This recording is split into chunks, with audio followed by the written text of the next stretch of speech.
সামনে দিয়ে মন্ডলের দুই গালে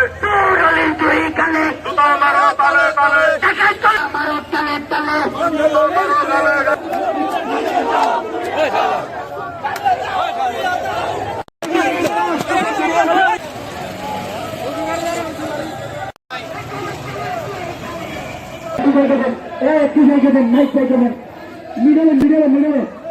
দেশ নেতা তারেক রহমান সম্পর্কে যে কটূক্তি করেছেন তার এই প্রতিবাদে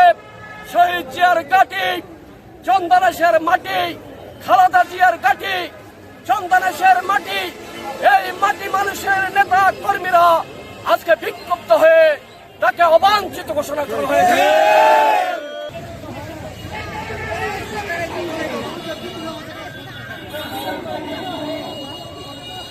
আমাদের তারেক রহমানের অনুসারী কোটি কোটি মানুষের কাছে উনি যদি নিঃশব্দ ক্ষমা চায় তাহলে আমরা ক্ষমা করব,